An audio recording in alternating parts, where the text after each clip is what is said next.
Indian union മുസ്ലിം ലീഗിൻ്റെ അനിഷേധ്യ നേതാവും മുൻ മന്ത്രിയും MLA-യുമായിരുന്ന കുട്ടി അഹമ്മദ് കുട്ടിയുടെ നിര്യാണ വാർത്ത വളരെ ദുഃഖത്തോടെയാണ് കേട്ടത്.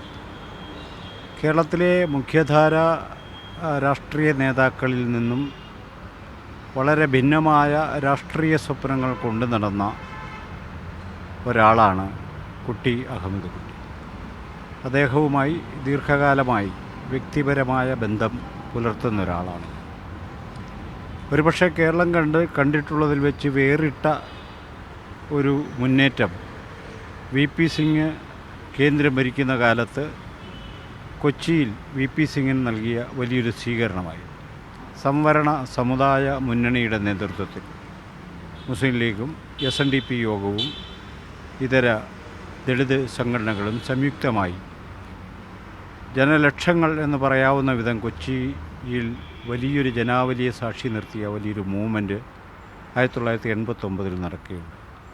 അതിന് നേതൃത്വം കൊടുത്ത ഇവരിൽ ഒരാളാണ്, പ്രധാനപ്പെട്ട ഒരാളാണ് കുട്ടി അഹമ്മദ്.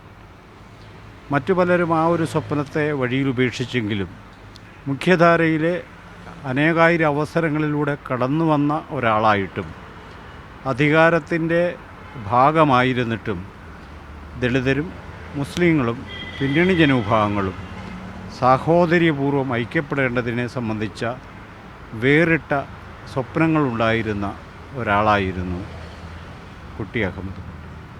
ഞങ്ങൾ നിരവധി വേദികളിൽ ഒരുമിച്ച് പങ്കെടുത്തിട്ടുണ്ട്. അപ്പോഴെല്ലാം അദ്ദേഹം സൂചിപ്പിക്കുന്നൊരു കാര്യം, സാധാരണ നിലക്ക് മുഖ്യധാര രാഷ്ട്രീയ നേതാക്കൾ ദളിതരെയും ആദിവാസികളെയും ഉദ്ധരിക്കണം എന്ന് പറയുന്ന സ്ഥാനത്ത് അങ്ങനെയൊരു വാക്കല്ല അദ്ദേഹം ഉപയോഗിച്ചു കൊണ്ടിരുന്നത്. മറിച്ച് അവരെ സഹോദരതുല്യമായി പരിഗണിച്ചുകൊണ്ട്, അവരോട് സഹഭാവം പുലർത്തിക്കൊണ്ട്, അവരുമായി വിശാലമായൊരു രാഷ്ട്രീയ സഖ്യം രൂപം കൊള്ളേണ്ടതിൻ്റെ ആവശ്യത്തെക്കുറിച്ചാണ് അദ്ദേഹം നിരന്തരം പറഞ്ഞുകൊണ്ടിരുന്നത്.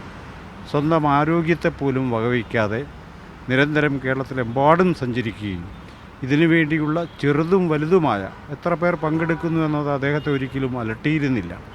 മുൻ മന്ത്രിയായിരുന്നിട്ടും MLA ആയിരുന്നിട്ടും കേരളത്തിലെ ഏറ്റവും പ്രബലമായൊരു രാഷ്ട്രീയ കക്ഷിയുടെ അനിഷേധ്യനായ നേതാവായിരുന്നിട്ടും ചെറുതും വലുതുമായ നിരവധി യോഗങ്ങളിൽ കുട്ടി അഹമ്മദ് കുട്ടി നിരന്തര സാന്നിധ്യമായിരുന്നു. ദളിതരും ആദിവാസികളും രാഷ്ട്രീയ അധികാരത്തിൻ്റെ ഭാഗമാകേണ്ടതിൻ്റെ പ്രാധാന്യത്തെക്കുറിച്ച് എന്നോട് ദീർഘമായി തന്നെ അദ്ദേഹം സംസാരിച്ചിട്ടുണ്ട്. ഞാൻ മനസ്സിലാക്കുന്നിടത്തോളം കേരളത്തിൽ ഭാവിയിൽ ഉയർന്നു വരേണ്ട, എല്ലാ കാലത്തും സമ്പത്തിൽ നിന്നും അധികാരത്തിൽ നിന്നും പുറത്തു നിൽക്കേണ്ടി വന്ന വിഭാഗങ്ങൾ ഒരു ജനാധിപത്യ മുന്നേറ്റത്തിന് തയ്യാറാകണം എന്ന വിശാലമായ ഒരു രാഷ്ട്രീയ സ്വപ്നത്തെ കൊണ്ടു നടക്കുക മാത്രമല്ല, അതിനുവേണ്ടി പ്രവർത്തിച്ച ഒരാൾ കൂടിയാണ് കുട്ടി അഹമ്മദ് കുട്ടി എന്ന് കേരളം മനസ്സിലാക്കേണ്ടത്. ഞാൻ മനസ്സിലാക്കുന്നിടത്തോളം വ്യക്തിപരമായി തന്നെ ഒരു സഹോദരതുല്യമായ പരിഗണന ലഭിച്ചിട്ടുള്ള ഒരാളാണ് ഞാൻ.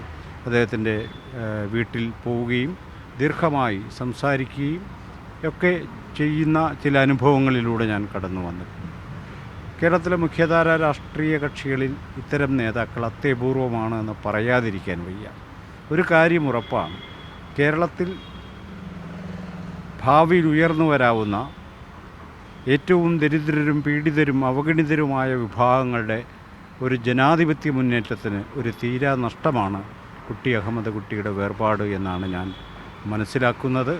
ആ സ്വപ്നത്തെ കൊണ്ടു നടക്കുവാനും കേരളത്തിലെ മുഖ്യധാര രാഷ്ട്രീയ നേതൃത്വങ്ങളോട് നിരന്തരമായി അത് പങ്കുവയ്ക്കുവാനും കഴിഞ്ഞു എന്നത് അദ്ദേഹത്തെ കേരളത്തിലെ രാഷ്ട്രീയ ചരിത്രത്തിൽ വേറിട്ട ഒരു വ്യക്തിത്വമാക്കി മാറ്റുന്നുണ്ട്. അദ്ദേഹത്തിൻ്റെ നിര്യാണത്തിൽ ദളിത് സമുദായ മുന്നണിയുടെ ആദരാഞ്ജലികൾ അർപ്പിച്ചുകൊണ്ട് നിർത്തുന്നു.